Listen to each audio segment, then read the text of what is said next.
Okay, Mr. Rogers is apparently not caught up on current events like he thinks that he is. Fulton County has admitted that 315,000 ballots were missing a poll worker's signature. This is without talking about the tabulators and all of the other shady details. There was enough evidence of malfeasance to justify an investigation. Furthermore, at least there is evidence of corruption, unlike the imaginary corruption of the 2016 election. Wait a minute.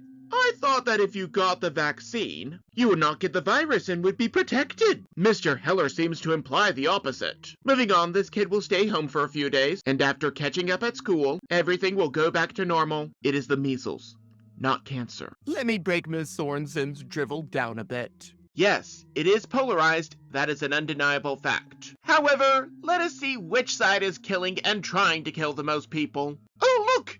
It is the so-called tolerant liberals. The difference between the two sides is that we will not celebrate said deaths. While I support and agree with the man on the left, I will always disagree with that method. Let us continue to break down Miss Sorensen's straw man. Let me help you with the newspeak in the first speech bubble. Anyone who kills a child for the sins of the father should go to jail. There. Much better. As such, that is not barbaric and should not be fought. First of all, it is the liberals who are judging people based on their melanin. Second of all, liberals are not calling us Nazis because we align with National Socialism. They are calling us Nazis to justify the violence that they already want to inflict. After all, liberals are the side of violence. Miss Sorensen just loves her drivel.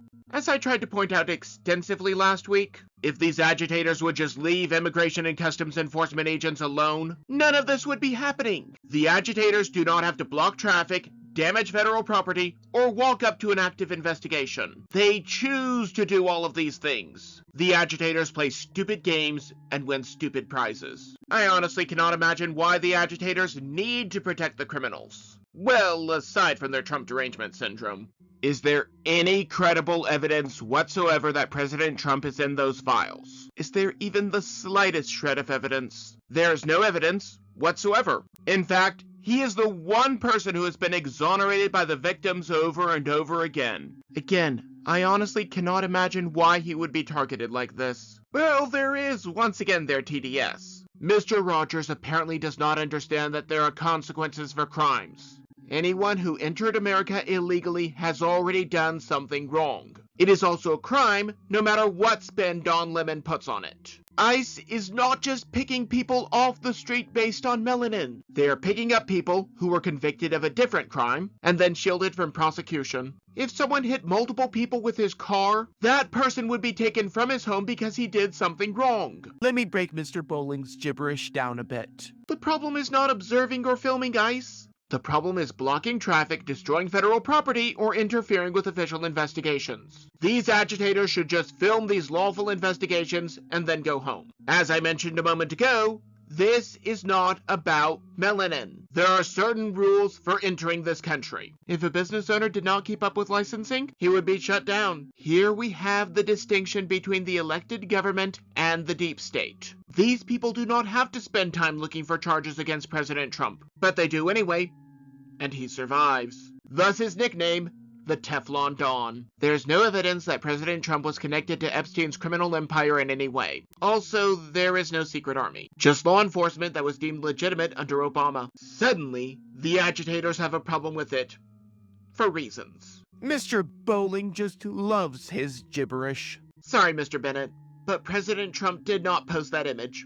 Intentionally. It just started scrolling to the next one on the list. Either way, Democrats are allowed to post every Cheeto meme and every baby meme that they want. They could even compare President George W. Bush to a monkey. But it is the end of the world if someone makes a Lion King parody. First of all, does Mr. Jones really think that any president is posting everything? They are probably too old to type with any due speed. They probably dictate letters and posts to their myriads of secretaries. Even so, the video posted had no racism in it at all.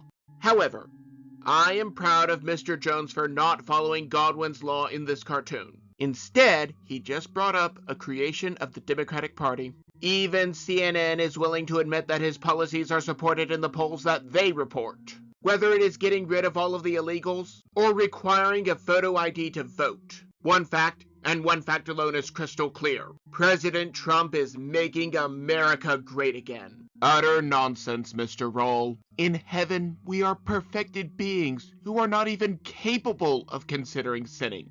Why would Georgina Floyd or Saint Taillight want to consider sin in heaven? It is just ludicrous and shows that Mr. Roll does not know the good book.